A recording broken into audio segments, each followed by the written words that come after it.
आपने आम लोगों के लिए बहुत काम किया है और आप कैसे सोचती हैं कि आम लोग आपकी पार्टी से जुड़ सकते हैं? और आम लोगों को क्या है, जुड़ना ज़रूरी है, क्योंकि मेरी पार्टी आम लोगों के ही लिए है और पार्टी का मकसद ही यही है कि आम इंसान का हर बच्चा पढ़ाई में जो है पावर में आए, एक हर आम औरत जो घर में भी रहती है वो भी आकर कुछ काम कर सके, और जो लोग अंदर घुट घुट कर ज़िंदगी गुजार रहे हैं कि हमारे लिए तो कुछ काम नहीं है, हम जी नहीं सकते, हम कुछ कर नहीं सकते, उनके लिए एक बड़ा प्लेटफॉर्म ओपन हो जाएगा। वो सारे के सारे जो है जमा होकर अच्छे से काम करे और उनके बच्चों की जो है पढ़ाई के लिए जो है पूरी कोशिश करे। कल ही मैं एक न्यूज़ देख रही थी, मुझे बड़ी तकलीफ़ हुई कि जो छोटे छोटे बच्चे हैं उनके लिए पढ़ने के लिए स्कूल नहीं है और वो एक दरख्त के नीचे बैठ के जो है वो बच्चे पढ़ाई पढ़ रहे हैं, जबकि यहाँ पर बातें बहुत बड़ी बड़ी हो रही है कि इंडिया ग्रोथ कर लिया, इंडिया की इकोनॉमिक ग्रोथ कर ली, इंडिया में बहुत अच्छा हो गया है, इंडिया के हालात बड़े सही हो गए हैं। तो इससे देखने से लगता है कि इंडिया के हालात सही कहाँ हुए हैं, इंडिया के हालात में बच्चों की पढ़ाई पे ध्यान कहाँ जा रहा है।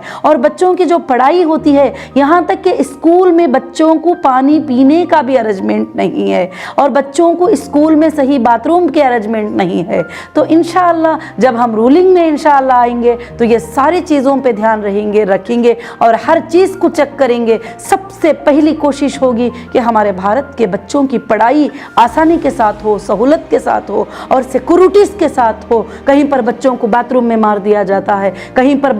छोटी बच्ची स्कूल को जाती है तो वापस आने तक के लिए डर होता है क्या बच्ची सही सलामत वापस आएगी। और यहाँ तक के अंदर के ऐसे सारे हालात पर जो है सिक्योरिटी की नज़र रखा जाए, क्योंकि ये हमारे भारत का फ्यूचर होते हैं। ये बच्चे अगर पढ़ेंगे, ये बच्चे अच्छे बनेंगे तो ये भारत का फ्यूचर बनेंगे। ये एक बच्चे को कहीं पे हादसा हो जाता है स्कूल में, या एक छोटी बच्ची को स्कूल में हादसा हो जाता है तो पूरी स्कूल के बच्चे डर जाते हैं, उनकी सारी पढ़ाई में खलल पड़ जाता है। तो सारे डिपार्टमेंट्स को भी चाहिए कि जो भी HR डिपार्टमेंट्स वगैरह होते हैं कि इनके ऊपर नज़र रखे और उनके सिक्योरिटीज़ को एकदम स्ट्रांग करे। और जो खासकर से गवर्नमेंट के भी जो स्कूल है, सरकार के भी जो स्कूल है, तो वो स्कूल्स में बच्चों को पीने पानी नहीं है और उसमें बाथरूम्स नहीं है, वो बच्चे पढ़ने जाते हैं तो उनके लिए फ़ैन नहीं है, बच्चे कितने कितने तकलीफ़ में होते हैं। मैंने एक सर्वे करवाया है तो 100 में से 80 स्कूल इस तरह से ही जब बारिश आता है तो बच्चों के ऊपर पड़ जाता है और उसका कोई भी ध्यान नहीं, कोई भी ख्याल नहीं,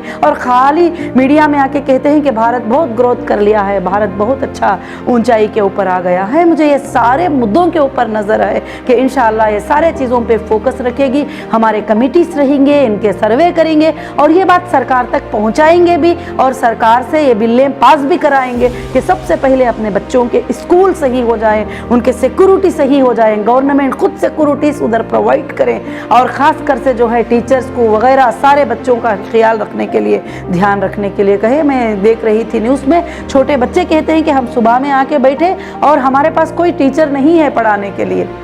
वो वैसे ही उठे और टाइम गुजार कर चले गए। तो ये हमारे फ्यूचर हैं, इन फ्यूचर्स के लिए भी जो है मेरा बहुत ज़्यादा बहुत पक्के इरादे हैं कि मैं इनको ये करूँ।